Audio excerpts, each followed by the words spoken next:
Don't you dare show up at my graduation ceremony. A boring old hag like you will just be everyone's laughing stock. It's my big day, so absolutely do not come." Hearing those words from Kelly made my head spin. It was clear she didn't see me as family. To her, I was just an embarrassment. "Hey, old hag, where are you now?"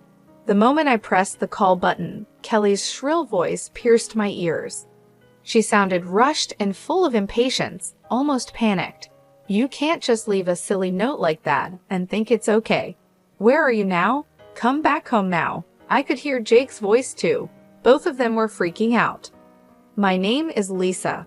I'm a 41-year-old housewife. I've been juggling a part-time job at the local real estate office while raising my daughter Kelly and doing housework for over a decade.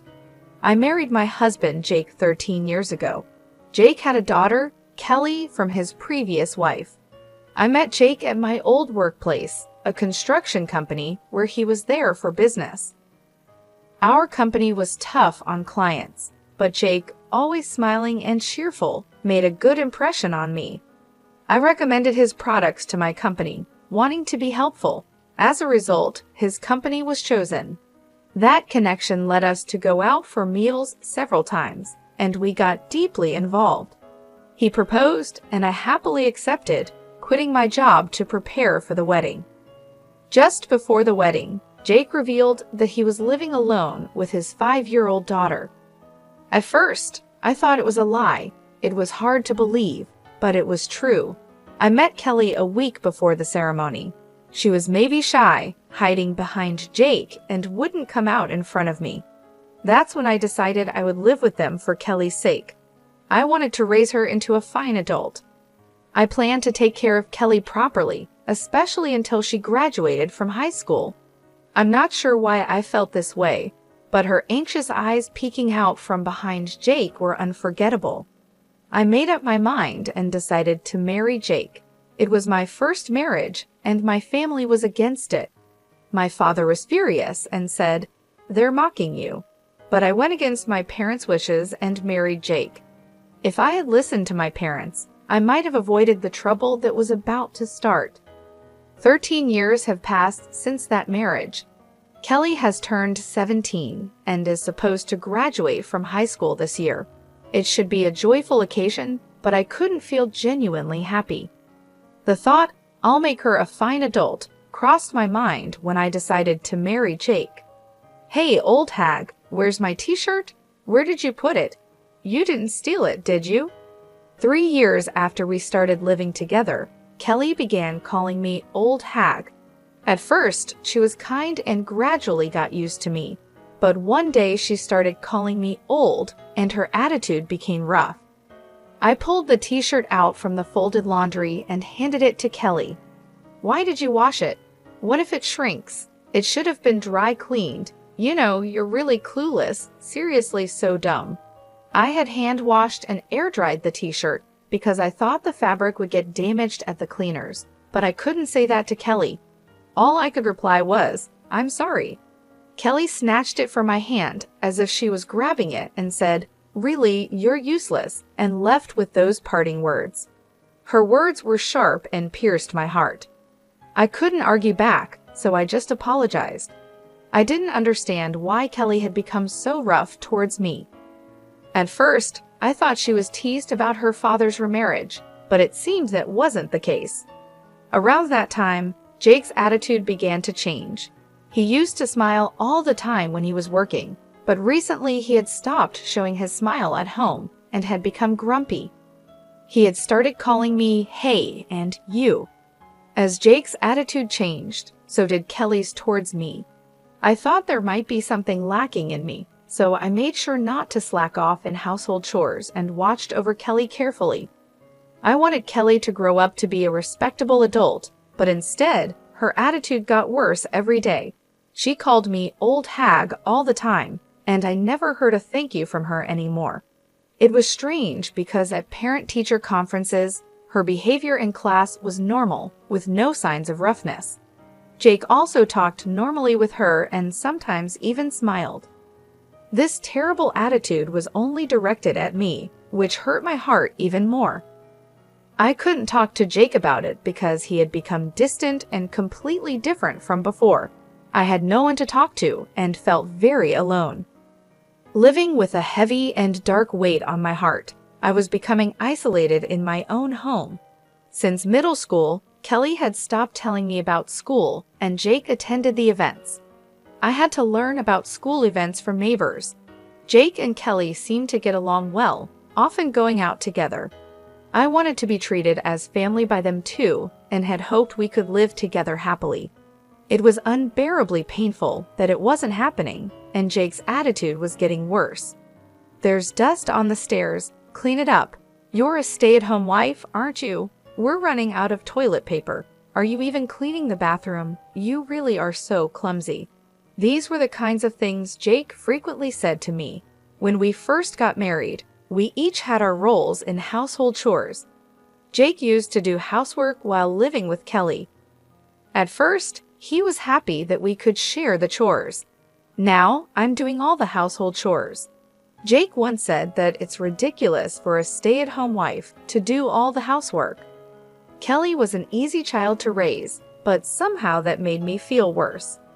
When I tried to discuss it with Jake, he dismissed it with, "You're not trying hard enough." In the end, it seemed like everything was my fault. The more I tried to talk to Jake, the more a heavy fog clouded my heart. He would nitpick my every small mistake in housework relentlessly. "Can't you even clean properly? Haven't you learned anything all these years? Do you lack learning ability?" Jake looked down on me with disdain. All I could do was apologize. "I'm sorry. I'll try my hardest. Please forgive me." Jake sighed heavily, clearly exasperated. "Even if you try your hardest, you won't be able to do it. That's why you get scolded. Always saying you'll do it, but you've never managed it, have you?" His words continued to chip away at my heart. As time passed, my heart grew weary, and Kelly turned 18. I was curious about Kelly's future plans, but she wouldn't tell me, and Jake wouldn't talk to me about it either. By this time, I had stopped talking to Jake and Kelly unless absolutely necessary. I overheard Kelly and Jake discussing her plans after graduation. I wanted to know, so I stopped and listened. It's settled. I got into college on a recommendation, and I even got a scholarship. "It's all thanks to you, Dad. Thank you." I could hear Kelly's happy voice. She would never speak to me in such a tone. "Good for you. It's the result of your efforts." It was worth pushing all the housework onto the clumsy maid. What an awful thing to say. He must be talking about me. Yeah, it was a good outlet for stress too. I could hear their contemptuous laughter. I quietly left the spot and hid in the bathroom. It was the only place I could be alone. I crouched in the bathroom, held my head and cried. To think that Jake and Kelly thought of me in such a way. I had endured for the past 12 years. No matter how much my spirit was about to break, I kept being Kelly's mother and Jake's wife. Even when I felt I was at my limit, I forced myself to keep going. There were times when I felt I couldn't get up, but I made myself get up, make lunch, prepare breakfast, and do the laundry and cleaning. If I were honest, I would have preferred to just lie down, but doing so would surely make me no longer needed by Jake and Kelly. That fear kept me going. I spent my days exhausted. Honestly, I don't remember much from that time. One day, when I was out shopping, a neighbor shocked me with the news. The next day was Kelly's high school graduation ceremony. I couldn't admit I didn't know, so I just smiled vaguely and left. As soon as I got home, I collapsed onto the sofa. I had always thought of making Kelly a respectable adult. Graduation from high school was supposed to be a milestone for that. Again, I was the only one left out in this house. I am not allowed to have a smartphone or use a computer. All communication and information came through Jake and Kelly, and they chose to keep me in the dark. I have a simple flip phone that can only make calls. Jake handles all interactions with the school, so I don't even have anyone I can call a mom friend. I have no way to learn about school information. Still, I found out about sports days and performances from neighbors' conversations and kids' chats on their way back from school, and I secretly attended them. I wanted to properly attend the high school graduation and celebrate her step into adulthood. As I was crying on the sofa, Kelly came back from school. "Hey, old hag, what are you slouching around for? It's depressing. You're making the whole house dark. Can't you do something about it?" Kelly glared at me. It was her fault, yet she acted like this. If Kelly had told me the date of the graduation ceremony, I wouldn't have felt this way. For the first time, I felt anger slowly rising from the depths of my heart. "The graduation ceremony is tomorrow, isn't it? Seems like you didn't tell me." I questioned her with a feeling of blame. Kelly looked slightly taken aback by my defiant words, but exaggeratedly sighed to cover it up. "So what? You wouldn't come to the graduation anyway, so why does the date matter to you?" I tilted my head in defiance at Kelly's words. I never said I wouldn't go to the graduation. "Don't come. If a boring old hag like you shows up, you'll be everyone's laughing stock. It's my big day, so definitely do not come." Kelly's words about being everyone's laughing stock made me dizzy. Clearly, Kelly doesn't think of me as family. To her, I am an embarrassment. I thought this time would be different, but she wouldn't see me any other way. "Don't come." Kelly's words pierced my heart. It was clear from her own mouth that I was nothing but a nuisance. That night, Jake came home with a suit and a dry cleaner's bag. He had sent the suit to the dry cleaners himself, without asking me, of course. Jake knew about Kelly's graduation. As I looked at the suit, Jake said with a pitying look and a smirk, "Right, Kelly didn't tell you. Clearly, I am the least needed in this house." Thinking I was family was just my wishful thinking. At that moment, I realized my heart had long reached its limit. That's why I decided to stop being a family. The next day, Jake and Kelly left together for her high school graduation. I was left behind. Moreover, Jake told me, "We'll eat out tonight, so we won't need dinner." I wasn't invited. The old me would have just cried and taken it. But those days ended today. I had decided to leave this house. I made up my mind last night. As soon as they left, I packed my bags, wrote a note, and left the house. I couldn't be a family with Kelly and Jake anymore. I decided to stay at my parents' house, about 3 hours away by train. At my parents' home, I started preparing to cut ties with Jake and Kelly. In the note I left, I wrote that I wanted to end our family relationship and live alone, and that I wished to discuss the details through a lawyer. I hadn't found a lawyer yet, but my father would likely know one. My family owns a lot of land and is known as wealthy landowners in the area. My father also owns considerable real estate and is well known locally. He certainly had lawyers in his circle. I had met a lawyer at a Christmas party when I was at home. Besides finding a lawyer, I had to sell the house where Jake and Kelly were still living. The house was built on land owned by my father, and the construction costs were covered by me as a wedding gift. I had been repaying my father little by little with the money I earned from my part-time job in real estate, which was also introduced by my father. Essentially, the house, both the building and the land, are owned by my father. They are in his name officially. At the time, Jake probably thought the house was a gift since he never asked about the ownership. He was likely too afraid to upset my father and lose the house. Jake is quite the coward. He is aggressively assertive toward those he perceives as beneath him, but to those above him, he is subservient and ingratiating. I explained everything that had happened to my father. As I spoke, tears flowed uncontrollably. I had to stop several times due to my sobbing, but my father listened until the end. There were tears in his eyes too. What comforted me was that my father didn't criticize the decisions I had made back then. In the end, he simply said, "You've had a hard time." Afterwards, my father made calls, and soon lawyers and real estate management people came to the house. Everything happened very quickly after that. It was decided that the house would be demolished, and the demolition was set for 2 weeks later. In the note I left, I wrote, Please leave within a week." My father sarcastically remarked, "That's quite generous of you." For me, it was just about avoiding later complaints. The week passed as I consulted with the lawyer about the divorce. I also told my mother about the divorce, and we cried together. I can't forget the look on her face, furious, like a demon. I also talked with my father about what would come next. Above all, I needed to set up a new foundation for my life.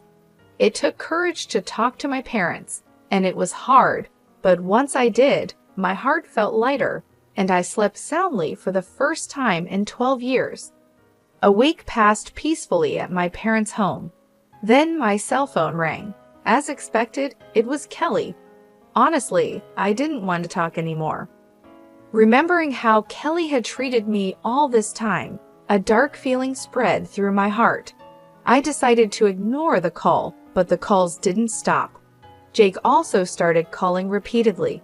They were probably calling about the note I left, and maybe the demolition crew had also contacted them. For 12 years, Jake and Kelly had called me old hag and treated me like a servant. The way they treated me was not how family should treat each other. The thought of dealing with them again made my skin crawl, but leaving things as they were wasn't right either. I couldn't move forward without settling the past. If I ran away now and left things unfinished, I wouldn't feel at peace. After the way they treated me, it was time for Jake and Kelly to face the consequences. I braced myself and answered the phone. "Hey, old hag, where are you now?" As soon as I pressed the call button, Kelly's shrill voice pierced my ears. Her tone was rushed, full of impatience and panic. "Leaving a ridiculous note like that? You think that's forgivable? Where are you now? Come back right now." I could hear Jake's voice as well. Both of them were in a complete panic. I imagined Kelly coming home from graduation, finding that this servant-like woman who used to relieve their stress was gone. Moreover, there was a note saying divorce and leave the house. Even Kelly would panic in such a situation, especially on the day of her graduation ceremony. I couldn't help but let out a chuckle at how flustered Kelly was. Who is this?" Kelly seemed surprised by my response and stumbled over her words. I hung up the phone. Afterwards, I called the real estate management company to check when the demolition was starting. It was scheduled for tomorrow as planned, and Jake had already been notified. I asked to postpone the demolition to the day after tomorrow and requested that Jake be informed of the one-day delay. The one-day reprieve was granted. Jake would probably come here then. I was ready to deliver a heavy blow to Jake and Kelly. There were dozens of calls from them, but I ignored them all. The next day, around noon, I heard the doorbell and knocking. It must be Jake and Kelly. They probably wanted to come earlier, but the poor train connections made it take a long time. Jake and Kelly were panting heavily, looking really anxious. I had arranged for my parents to stay out of sight, so it looked like I was the only one home. I showed Jake and Kelly into the living room. Jake entered the house hesitantly, intimidated by my father, who is a wealthy and well-known figure in town with a commanding presence. Jake probably sees himself as beneath my father. On the other hand, Kelly wasn't intimidated at all. She seemed determined to confront me and take me back. Kelly slumped into a chair in the living room, crossing her legs and arms, silently motioning for me to sit opposite her. I prepared tea slowly and calmly before sitting across from her. Growing impatient, Kelly started to speak. "What the heck is all this about?" Jake, who was sitting next to me, placed the note I had left on the table. I just stared silently into Kelly's eyes without any reaction. Kelly looked away first, trying to shake off the awkwardness with a laugh. "What was with that, 'Who is this?' yesterday? That was some pretty bad acting." Still, I remained silent, staring at Kelly. She became uncomfortable under my gaze, shifted in her seat, and continued talking. "Look, you can't make it on your own without us. You're nothing but trash." I almost reacted to Kelly's harsh words, but managed to restrain myself because I could hear the tremor in her voice. Kelly must be putting on a brave front. So far, Jake had been silent, just watching how things unfolded. "Stop being so stubborn and come back home," Kelly berated me with harsh words, trying to confuse and drag me back home. The more excited Kelly got, the calmer I responded. "I don't have a family, do I?" "Oh, I do have parents, but you two aren't my family, are you?" I said. Kelly, for her part, probably felt out of her depth. She started talking loudly. "What are you talking about? You and Dad are my family, right?" "Hey, Dad, that's right, isn't it?" Kelly must have felt at a disadvantage alone, so she asked Jake for help. Jake looked around nervously and, seeing that no one else was around, seemed relieved and started talking to me.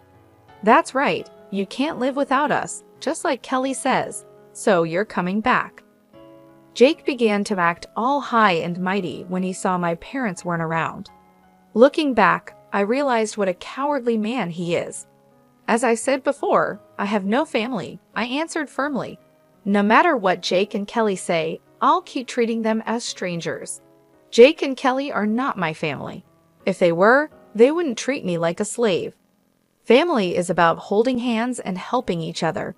When someone in the family is in trouble, it's normal for the family to support them. However, Jake and Kelly were different.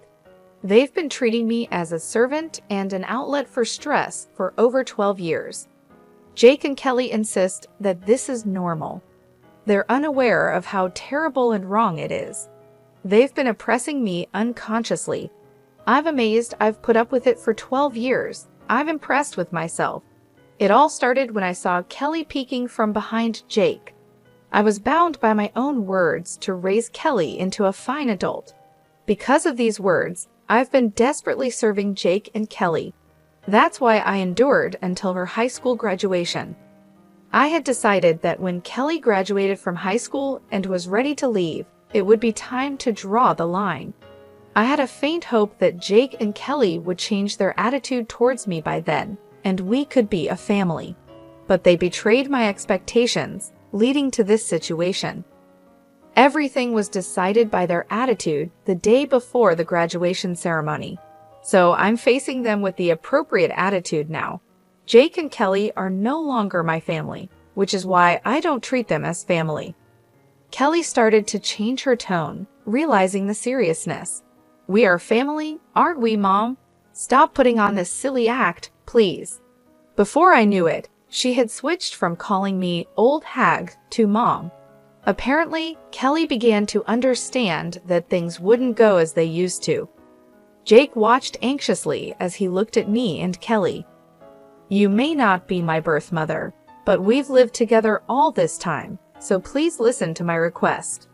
Kelly unfolded her crossed arms and clasped her hands in front of her. She had been sitting back, but now she was leaning forward.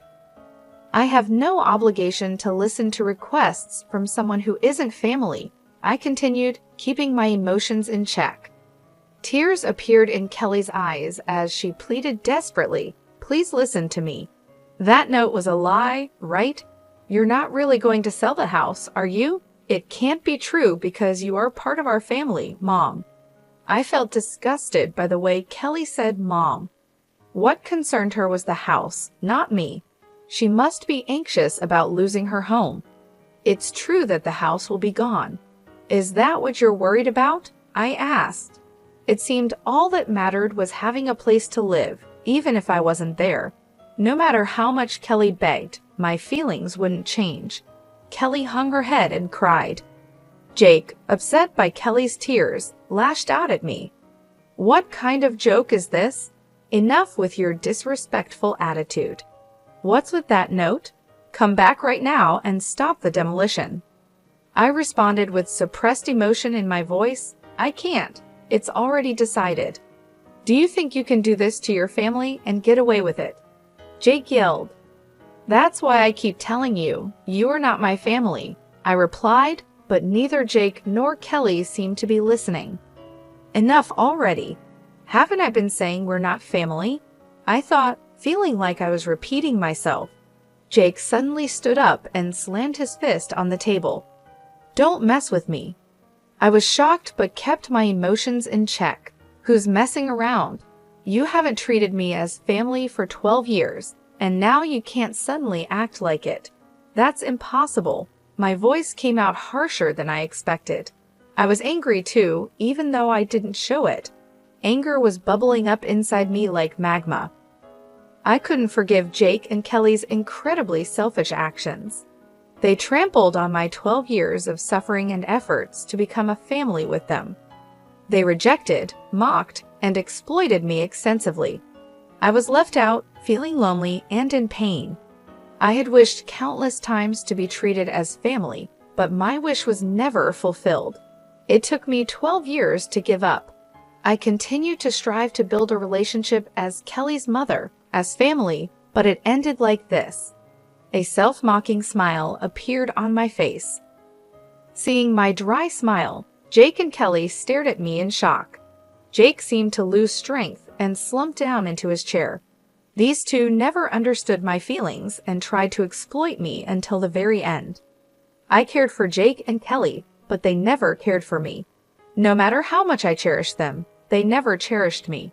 And now, when they're in trouble, they try to use me, claiming we're family, something they never believed in. It's too convenient. I feel not just a headache, but even nausea.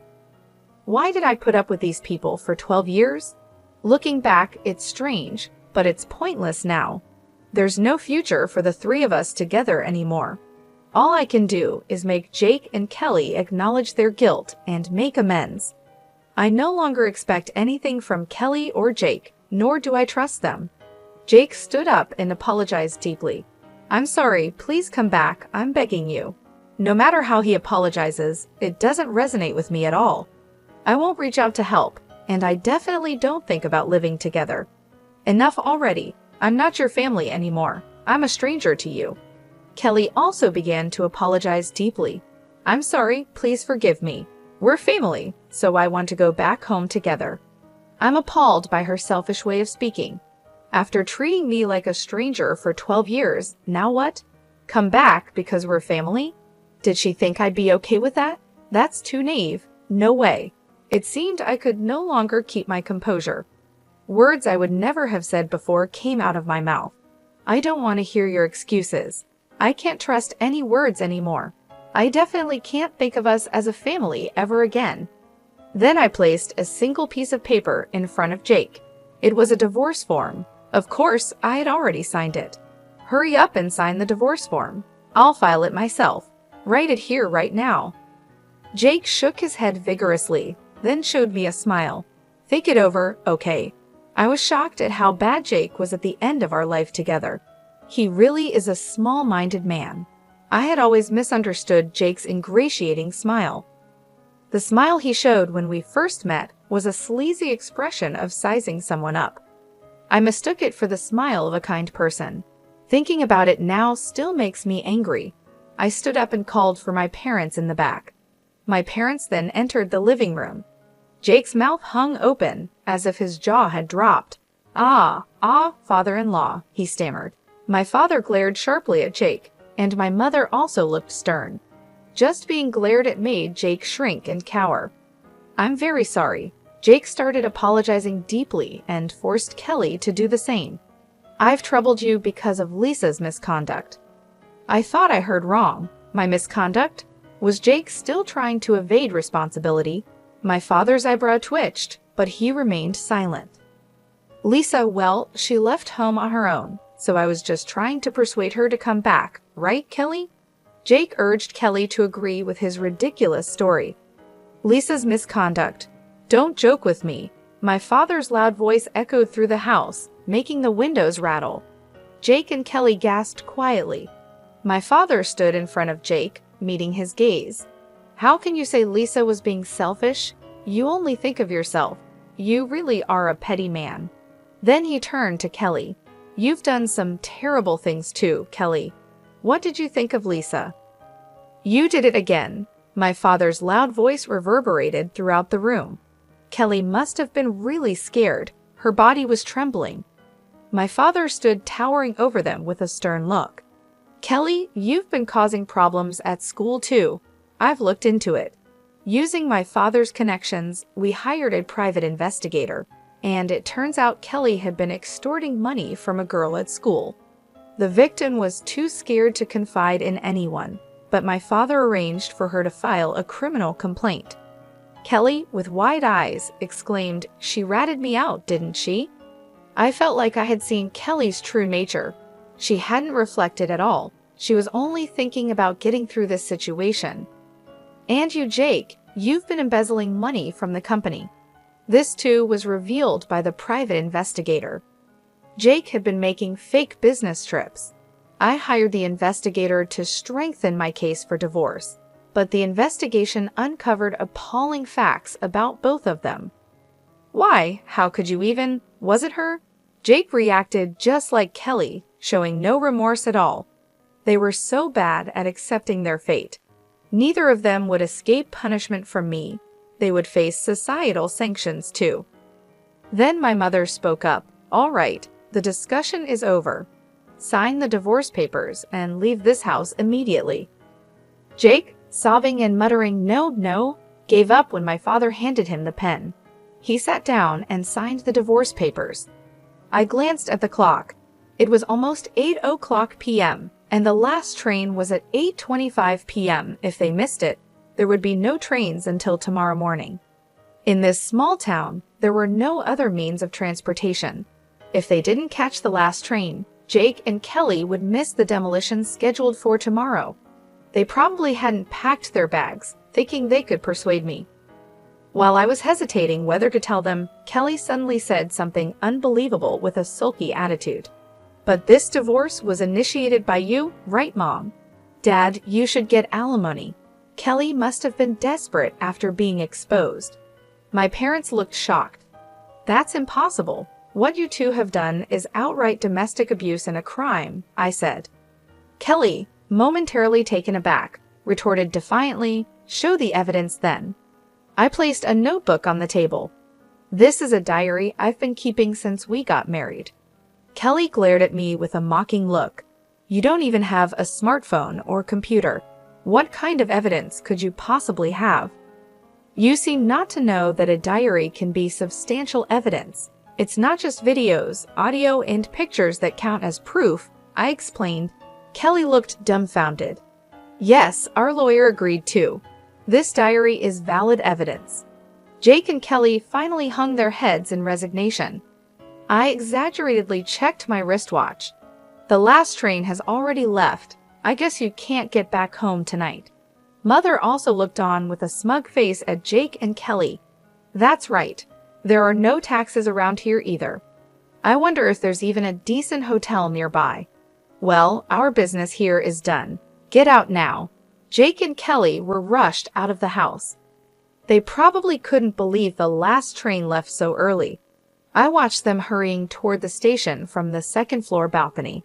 As I watched Jake and Kelly's flustered backs, everything that had been building up inside me began to flow away. There were still some loose ends to tie up, but it felt like it was finally over. Jake and Kelly missed the last train and, unable to catch a taxi, ended up walking for about an hour to a hotel. The next day, when they got to the house, the demolition had progressed, and they managed to salvage only their clothes. Actually, I had temporarily stored the furniture, appliances, and my personal items in a warehouse, but I didn't tell Jake and Kelly. I got a report from the lawyer that the divorce was finalized, including a claim for alimony. Jake was reluctant to pay, but his company was pressured to ensure the payment. According to the private investigator, Jake was fired from his company for embezzlement. Kelly ended up getting involved with the police and was expelled from both college and high school. Jobless, Jake could only afford to lease a small, old apartment far from the station. He lives there with Kelly, who dropped out of high school.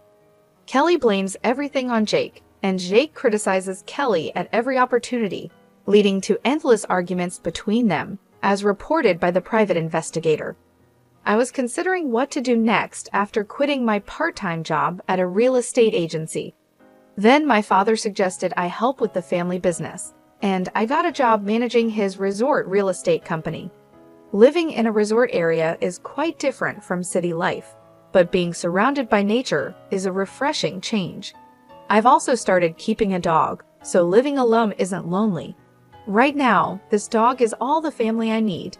I think I'll just live a relaxed life with my dog from now on.